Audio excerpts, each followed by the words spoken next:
Hello, my name is Stan from ComposiMold, and I'm going to walk you through the process of making a mold and resin casting of a frog toy sculpture using a reusable mold making putty ImPRESSive Putty mix.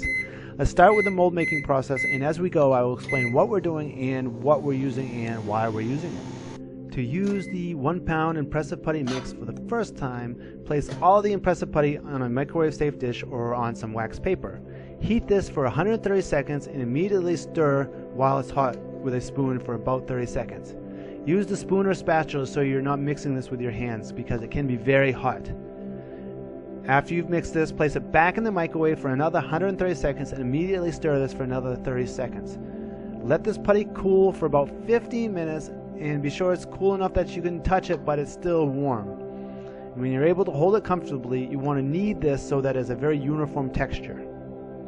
Now you're ready to use it as a mold make material. And that's all you have to do. Next time you use it, you don't have to go through all that process. You just heat it up and knead it and you're ready to go. When you're remelting it, you don't have to remelt all of it at once. You could just use the part that you want. Say if you're making a smaller mold, you can remelt that part and make a mold with that and save the other stuff. Or you can remelt it all at once. The times will differ with the less material. What we're showing in this video is our 1 pound ImPRESSive Putty mix. We also have a 3 ounce version that's for smaller parts such as jewelry making or small figurines or something else. Plus we also have ImPRESSive Putty that is all set to go so you don't have to do this mixing first. That costs a little bit more, so it's up to you. They all work really well and they all can be mixed together.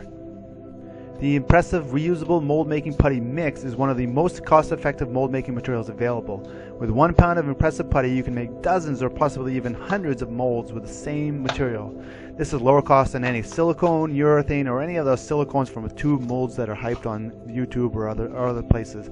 You can reuse this mold making material as many times as you want. Another really cool thing about the ImPRESSive Putty is that it's in a putty form, so when you make a mold you can do it without using a mold box or without any weighing or measuring. Just heat, form with your part, and you're ready. Now the ImPRESSive Putty mix is all ready to go. We've let it cool so it's easy to handle, and now we've kneaded it so that we've got it into a uniform texture, and we're about to make our first mold with the mold making material. Press your ImPRESSive Putty onto your object. Press, see, that's why it has the ImPRESSive Putty name. Yes, it's a little obnoxious. So here we are using a frog garden sculpture. We want to make sure we get the details on the face and the body, so we smooth out the putty and then we press it over the face and we squeeze it back and around the entire object and down so we're getting all the details. And make sure you press into any crevices that you think might be there. Take your time with the mold making process. The mold making material here, the ImPRESSive Putty, gives you plenty of working time, and if it starts to cool and to solidify, just put it back in the microwave and warm it up again. Or you can even use like a heat gun if you needed to warm it again, but you have plenty of time to make your mold.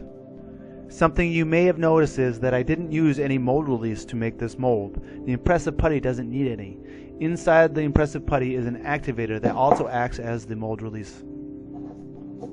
As I finish up making this mold, I'm going to press the ImPRESSive Putty into areas that I think there might be some loose spots, and if I think the ImPRESSive Putty is not very thick in certain areas, I'm going to add a little bit more just to give it some more strength. Typically need about a 1/4 inch of thickness. Sometimes you can be a little bit less and a little bit more. It's really depending on the size. Larger sizes you want a little bit thicker to give more stiffness. Smaller sizes you can get away with thinner areas.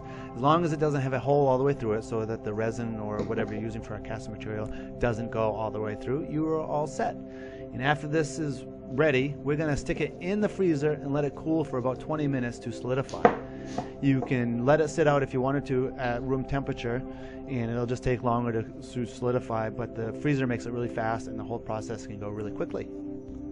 The ImPRESSive Putty can handle temperatures up to about 200 degrees Fahrenheit or about 96 degrees Celsius when you're making your castings. You can get up a little bit higher, maybe 210, 250 degrees Fahrenheit if you chill your mold first.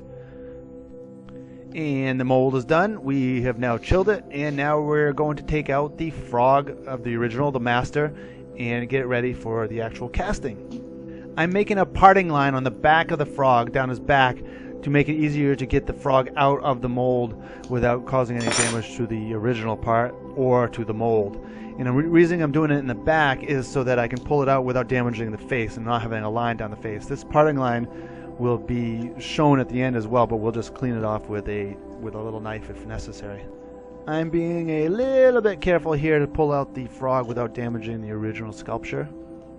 When we were designing the ImPRESSive Putty, we tried hard to give it enough flexibility to flex around your parts to get undercuts, but also enough stiffness so that you can hold the shape of the mold without having to be a really thick part or adding a backing material to it. So this is a slight compromise of firmness, but not too firm, hopefully. And here's our mold of our frog. It's ready to go. As soon as I pull it down so you can see it, there you go, and there's our mold. And now we're ready to go with the casting. I use an elastic to hold the mold together. A neat little tip here is I could have used a heat gun or a hot glue gun to melt the ImPRESSive Putty at that parting line and actually stuck it back together again, and then that parting line wouldn't even show at all.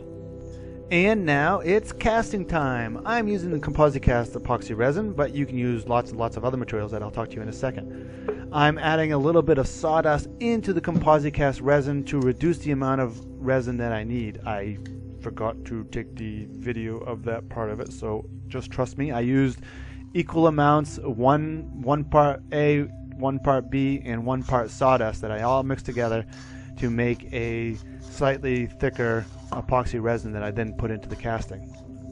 ImPRESSive Putty works well with lots of different casting materials. I can't make a full list, but here's a partial list. There's the polymer clays and clays, air dry clays and modeling compounds. All of those will work well. You don't want to go with a wet slurry because the moisture will damage the ImPRESSive Putty. Over time it will.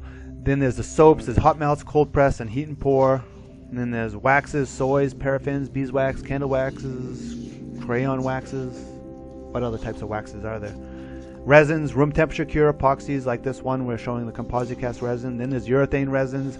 Any polyurethanes will work, including the fast ones for pieces up to about the 4 cubic inches here.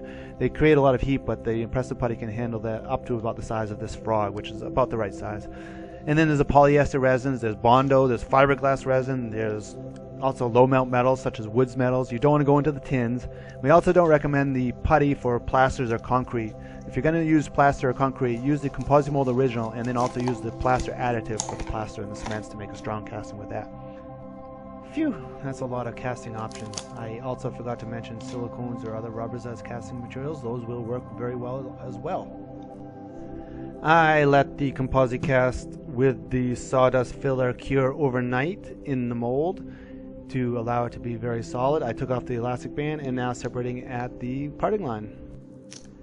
Like taking out the original, I'm going to try to be very careful that I don't damage the head of the frog while I'm pulling it out of the mold, so this will take a little bit of time. I want to peel the ImPRESSive Putty off and over the casting. If we're careful with this mold, we can probably reuse it 3 to 10 times to make more of these frog castings. But the advantage of the ImPRESSive Putty is when the mold starts to lose details, you can just remelt it and remake that mold. Try remaking a mold with silicone. Okay, here we are. There's our frog casting. Cleaning it up a little bit. With ComposiCast resin or most epoxy resins, you can use pretty much any dry material for a filler. Unlike urethanes that react with the moisture, the epoxies can handle pretty much anything. And there's our mold making and casting demonstration using the ImPRESSive Putty mix. And spray painting it just to give it a nice little shine, and we are ready to do it again. Thank you so much for watching this demonstration of the mold making and casting process with the ImPRESSive Putty mix. I really think it's this great product, low cost, excellent results, super versatile. If you have any questions, please let us know. You can find us at ImPRESSivePutty.com or ComposiMold.com, and thank you.